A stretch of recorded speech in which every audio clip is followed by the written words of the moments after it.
En tout cas, les aînés avaient une manière bien différente de célébrer leur amour. Un coup d'œil dans le passé ne nous dira pas le contraire. Mais la flamme de l'amour a toujours été vive dans les couples. Alors, quel est le regard des personnes du troisième âge sur la Saint-Valentin? Elvis Tuina et Romuald Patrice Toé ont rencontré le couple Yen et Palenfo à Gawa. Thérèse et Justin Palenfo vivent en couple depuis maintenant 39 ans. Ils disent s'aimer encore, comme au début de leur histoire d'amour. Thérèse et Justin n'ont pas connu la fête de la Saint-Valentin à leur jeunesse, mais ils avaient leur manière de célébrer l'amour.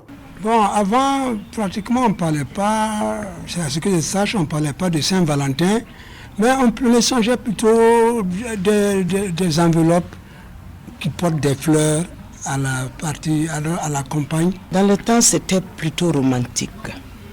Ça veut dire qu'on vous envoie des fleurs, comme dit tonton, dans une enveloppe, et des mots d'amour, et une poésie, et même des disques. Les disques, autant de Nana Mouskouri, de Mike Brandt, où il y avait de ces morceaux dédiés à l'être aimé. Le couple Yen également ne connaissait pas la fête des amoureux à leur époque. Ces personnes du troisième âge apprécient certes l'avènement et la célébration de la fête des amoureux au Burkina Faso, mais déplorent certains comportements. Comme Papi l'a dit, moi je l'appelle Papi. Comme Papi l'a dit, je ne connaissais pas Saint-Valentin. C'est vers les années 2000 vraiment qu'on a entendu Saint-Valentin, la fête des amoureux. Et maintenant avec les jeunes, le Saint-Valentin, sortir là, vous allez voir, ils sortent, ils vont dans les bars, ils s'amusent, ils dansent. C'est pas ce qu'ils font. Hein? Et parfois, ça finit un peu mal. C'est une fête colportée par les médias, l'internet, la radio, la télé. Oh non, moi je ne connais pas ça. Hein. Nous, on ne connaissait pas ça. Non, il n'y a pas un jour pour l'amour, un autre. Non, si tu aimes quelqu'un, tu lui dis ça tous les jours. Chacun de ces deux couples a plus de 30 ans de mariage. Le secret de ces unions solides et durables reste la vérité, la communication et le pardon. L'amour, c'est d'abord la sincérité. Et avec la sincérité, on accepte tout ce que l'autre fait.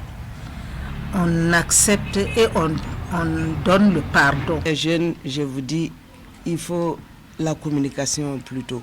Il faut communiquer. Les jeunes sont là, c'est surtout le matériel qui les intéresse. Mais est-ce que c'est le matériel qui fait le mari ou bien c'est l'homme là même qui fait le mari? Il faut faire attention à ça, c'est surtout le matériel. Nous sommes dans un monde de matériel. Matériel, c'est ça qui nous tue aujourd'hui. On ne peut pas demander à son épouse d'être exactement comme on veut. Ce n'est pas possible, puisque ce n'est pas nous qui l'avons conçue. Elle est venue mouler.